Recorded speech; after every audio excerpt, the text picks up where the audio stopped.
Hello అండి, నమస్తే. నా పేరు ఉషా. పూర్ణాహుతి కథ ఎలా ఉండబోతుందో చూద్దాం. రచించిన వారు డాక్టర్ ఎం సుగుణరావు గారు. కథలోకి వెళ్దాం. ఆ రెండంతస్తుల ఆకుపచ్చ రంగు డాబా ఇల్లు ఆ వీధి అంతటికీ ప్రముఖంగా కనిపిస్తుంది. ఆ ఇల్లు అందరికీ చిరపరిచితం. ఆ ఇంటి ఎదురుగా నిలబడి బాబు ధర్మం అన్న యాచకుడికి బిచ్చం దొరకకుండా పోదు.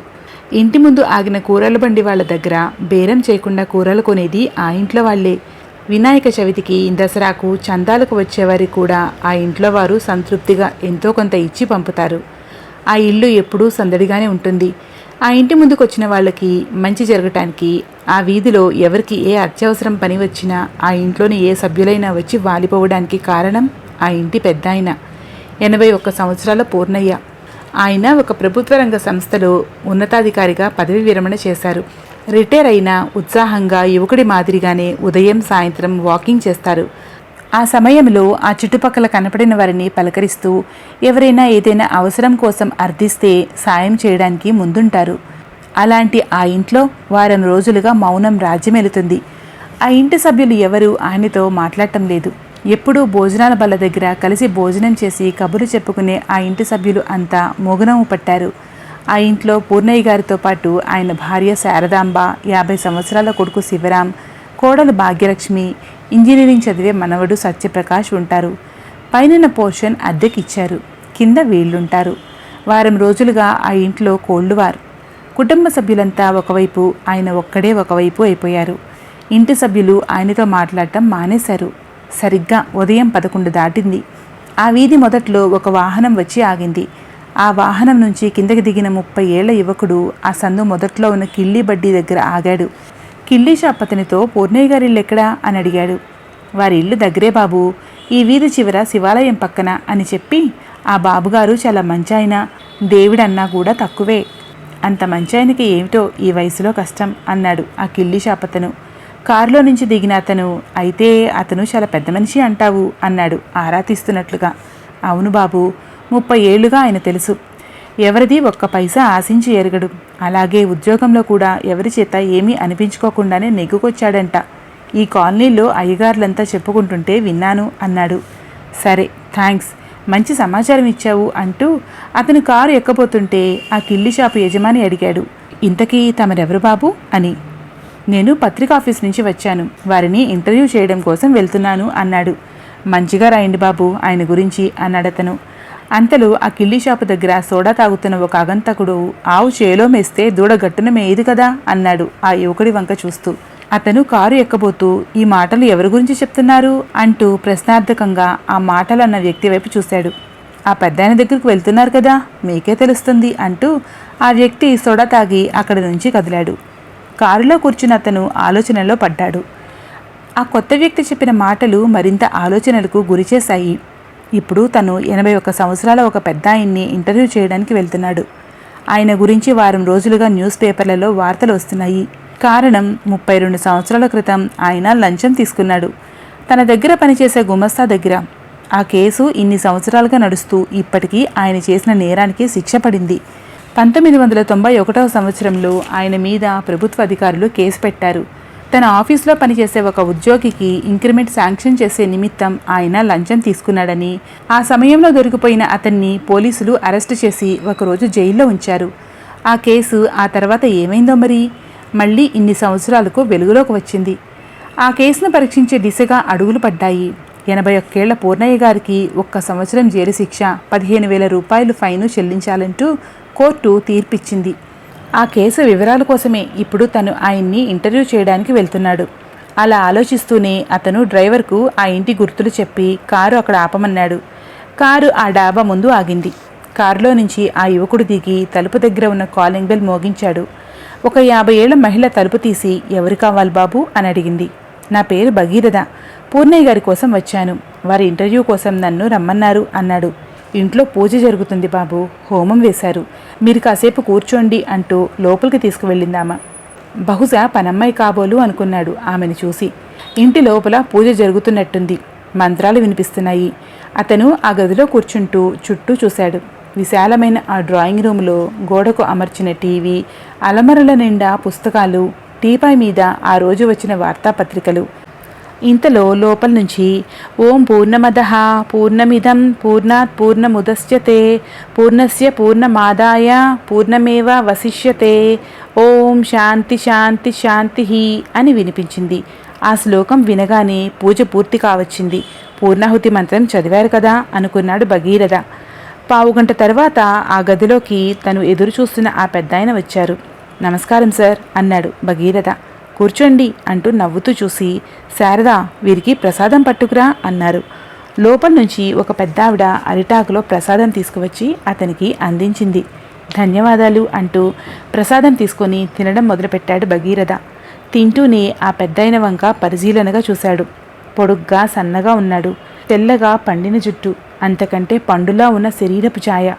ప్రసాదం తినడం పూర్తి చేసి ఆ పక్కనే ఉన్న వాష్ బేసిన్లో చేతులు కడుక్కొని, మిమ్మల్ని డిస్టర్బ్ చేసినట్టున్నాను అన్నాడు. లేదు, మీరు ఇంటర్వ్యూ చేయడం మీ బాధ్యత, దానికి నాకు ఏమీ అభ్యంతరం లేదు అన్నారాయన. మొదలు పెడదామా సార్ అని అడిగాడు భగీరథ. ఉండండి, మా ఇంట్లో వాళ్ళని కూడా పిలుస్తాను అని. అందరూ ఒకసారి రండమ్మా అంటూ గట్టిగా పిలిచాడు. ఆ హాల్లోకి అతనికి ప్రసాదం అందించిన పెద్దావిడ, 50 ఏళ్ళు ఉన్న కొడుకు కోడలు, 18 ఏళ్ళు ఉన్న మనవడు వచ్చి కూర్చున్నారు. వీరంతా దేనికి? మీరు ఒక్కరే ఉంటే సరిపోతుంది కదా అన్నాడు భగీరథ. నా జీవితం తెరిచిన పుస్తకం, అందరికీ తెలియాలి.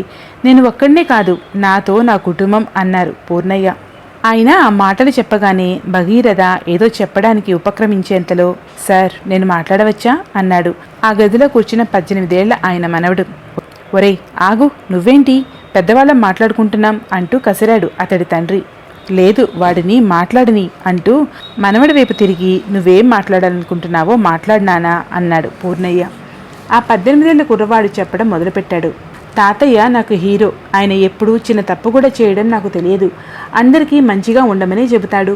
ఆయన చేసిన ఎన్నో గొప్ప పనులు మర్చిపోయి ఎప్పుడూ చేసిన చిన్న తప్పు కోసం ఆయన్ని ఈ వయసులో శిక్షించడం న్యాయమా? అదే మాకు బాధగా ఉంది అన్నాడు. ఆ మాటలకు ఆయన పక్కనే ఉన్న అతని తండ్రి, అవును, ఆయనకు ఈ వయసులో ఈ శిక్ష వేయడం అన్యాయం. ఆ ఒక్క తప్పు తప్ప ఆయన తన ఉద్యోగ జీవితం అంతా నిజాయితీగానే గడిపారు, నీతిగా బతికారు. అందుకోసం ఆయన్ను తిరిగి అప్పీల్ చేసుకోమంటున్నాం. 1 సంవత్సరం జైలు శిక్ష అంటే ఈ వయసులో కష్టం. బలమైన లాయర్లు ఉన్నారు, వారి ద్వారా వారి వయసును దృష్టిలో ఉంచుకొని శిక్ష పూర్తిగా రద్దు చేయమని, జరిమానా విధించమని కోరదామనుకుంటున్నాం. అందుకు ఈయన ఒప్పుకోవడం లేదు అన్నాడు. ఆ మాటలకు వెంటనే పూర్ణయ్య గారి భార్య, ఈ వయసులో ఈయనకు జైలు శిక్ష ఏమిటి? వారం రోజులుగా ఇంట్లో వాళ్ళం అందరం పదే పదే చెబుతున్నా ఈయన వినడం లేదు అని చెప్తూ బోరున ఏడ్చింది. అయ్యో ఏడవకు ఏడవకు అంటూ పూర్ణయ్య గారు లేచి వెళ్ళి ఆవిడ పక్కన కూర్చొని ఆమె చేతుల మీద చెయ్యి వేసి ఓదార్చారు. అక్కడే కూర్చున్న ఆయన కోడలు కూడా, ఈయనకు చాలా గొప్ప పేరు ఉంది, మంచితనం మూర్తిభవించిన మనిషి. కోర్టు వారు వేసిన శిక్షలకు తల వంచి వెళ్ళిపోతే ఇంతవరకు ఉన్న ఈయన పేరు ప్రఖ్యాతలు ఏమవుతాయి? అందుకే కోర్టులో పోరాడమని చెబుతున్నాం అంది. ఆ మాటలకు అంత క్రితం మాట్లాడిన ఆయన మనవడు, అవును, తాతయ్యకు చెడ్డ పేరు వస్తుంది, ఆయన ఎప్పుడు హీరోలానే ఉండాలి అన్నాడు. మనవడు మాట్లాడిన మాటలకు నవ్వుతూ, ఈ పెద్ద అయినా నా ఇంటర్వ్యూ కోసం వచ్చారు, నన్ను కాస్త మాట్లాడనివ్వండి అంటూ చెప్పడం మొదలుపెట్టారు. నేను కొన్ని సంవత్సరాల క్రితం ఒక చిన్న తప్పు చేశాను. 100 రూపాయల లంచానికి కకుర్తి పడ్డాను. 100 అయినా 1000 అయినా తప్పు తప్పే, అది అవినీతి. ఆ తర్వాత నేను ఏ తప్పు చేయలేదు. మళ్ళీ ఇన్నేళ్లకు ఈ కేసు వెలుగులోకి వచ్చింది. ఒక్కోసారి నేను ఈ కేసులో తీర్పు వినకుండానే, చేసిన తప్పుకు శిక్ష అనుభవించకుండానే చనిపోతానేమోనని భయపడేవాణ్ణి. ఇప్పుడు నాకు చాలా ప్రశాంతంగా ఉంది.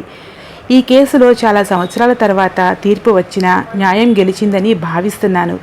మన చట్టాన్ని గౌరవిస్తూ శిక్షను ఆనందంగా భరించడానికి నిశ్చయించాను. అందువలన నాకు ఉన్న కీర్తి పోదు, అపకీర్తి రాదు.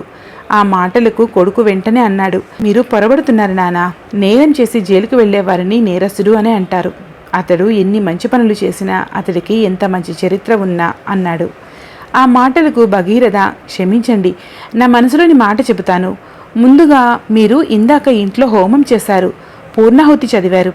ఆ పూర్ణాహుతి మంత్రం అర్థం తెలుసా అని అడిగాడు. ఆ గదిలో ఆ శ్లోకానికి ఎవరూ అర్థం చెప్పలేకపోయారు. నేను చెప్తాను బాబు అన్నారు పూర్ణయ్య. చెప్పండి సార్, నాకు ఎప్పుడు ఆ శ్లోకం అర్థం కాస్త తికమగ్గానే ఉంటుంది అన్నాడు భగీరథ. ఆయన చెప్పడం ప్రారంభించారు. పూర్ణానికి పూర్ణం కలిపినా, పూర్ణంలో నుంచి పూర్ణం తీసేసినా మిగిలేది పూర్ణమే. ఈ శ్లోకార్థాన్ని మనం అవగతం చేసుకుంటే జీవిత సారమంతా ఇందులోనే దాగి ఉంది అన్నారు పూర్ణయ్య. బాగా చెప్పారు సార్ అన్నాడు భగీరథ. నాకు అర్థం కాలేదు తాతయ్య అన్నాడు ఆయన మనవడు. ఆయన మనవడి వంక నవ్వుతూ చూసి చెప్పడం మొదలుపెట్టాడు.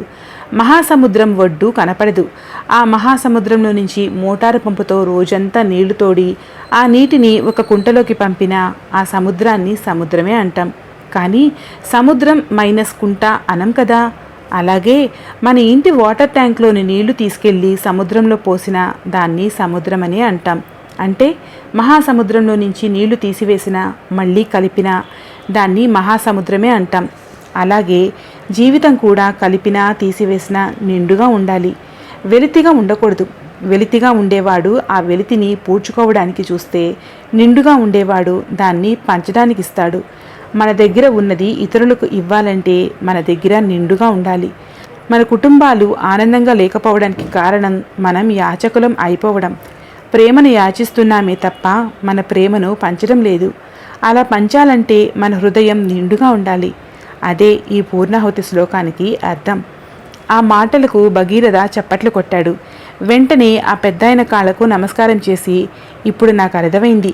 ఎప్పుడో చేసిన తప్పుకు ఈ వృద్ధాప్యంలో శిక్ష భరించడానికి వెళ్ళడానికి కారణం మీ నిండైన మనసు. అవును, మీరు సముద్రమే. ఈ శిక్ష అనుభవించినంత మాత్రాన మీకు ఉన్న కీర్తి పోదు, అపకీర్తి రాదు. నా ఇంటర్వ్యూ అయిపోయింది అంటూ లేచి నిలబడ్డాడు. ఆ కుటుంబ సభ్యులంతా భగీరథ వంక ప్రశంసాపూర్వకంగా చూశారు. వారు మాటల్లో చెప్పకపోయినా ఈయన వచ్చి మా కళ్ళు తెరిపించారు అనుకున్నారు. ఆ కుటుంబ సభ్యులంతా ఆ పెద్దాయన్ని చుట్టేశారు. భగీరథ మరోసారి నమస్కారం చేసి ఆ ఇంట్లో నుంచి బయటకు వచ్చాడు. కారు ఎక్కుతుంటే పూర్ణయ్య గారు మెల్లగా వచ్చి భగీరథతో, ఈ విషయం మన మధ్యనే ఉండాలి. మన జీవితకాలంలో కొందరు వ్యక్తుల్ని కాలం నీడలో క్రమంగా మర్చిపోతాం. అయితే కొందరి నీడ కాలాన్నే మర్చిపోయేలా చేస్తుంది. ఆ నీడ కుటుంబ పెద్దది కావాలి అనేదే నా లక్ష్యం. ఆవు చేలో మేస్తుంటే దూడ గట్టున మేస్తుందా అన్నారు. ఆ మాటలు చెప్పడం పూర్తి కాకుండానే భగీరథ ఆయన వంక ఆశ్చర్యంగా చూసి, ఈ మాటే ఆ కిళ్ళి షాపు దగ్గర ఎవరో అంటుంటే విన్నాను, అర్థం కాలేదు అన్నాడు పూర్ణయ్య గారి మొహంలోకి సూటిగా చూసి. అవును, లోకం కోడై కూస్తుంది. మనం ఎవరికీ తెలియకుండా తప్పులు చేస్తున్నాం అనుకుంటాం కానీ వాటిని గమనించేది ఎందరో. నేనిప్పుడో నా ఉద్యోగ జీవితంలో చిన్న తప్పు చేశాను. ఇప్పుడు అదే తప్పు ఒక ఉన్నతోద్యోగిగా ఉన్న నా కొడుకు చేస్తున్నాడు. ఒక్క తప్పు కాదు, విలాసవంతమైన జీవితం కోసం తప్పు మీద తప్పు చేస్తున్నాడు. అయితే అతను వాటిని తప్పుగా భావించడం లేదు. ఆ తప్పులకు ఎప్పుడైనా శిక్ష పడుతుందనే విషయాన్ని గుర్తించడం లేదు. అందుకే గడిచిపోయిన కాలంలో నేను చేసిన తప్పును తిరిగి తవ్వి తోడింది నేనే. ఆ కేసు ద్వారా నాకు శిక్ష పడితే తప్పులు చేస్తున్న నా కొడుకు బాగుపడతాడనే ఉద్దేశంతోనే ఇదంతా చేశాను. అలా అంటున్న ఆ పెద్దాయన కళ్ళ నుంచి కారిన కన్నీటి బొట్లు భగీరథ కాళ్ళ మీద పడ్డాయి. ఈ పూర్ణయ్య గారు జీవిత ప్రస్థానం ముగించి మహాప్రస్థానానికి అడుగులు వేసే క్రమంలో తన పుత్రుడి కోసం యజ్ఞం చేస్తున్నాడు.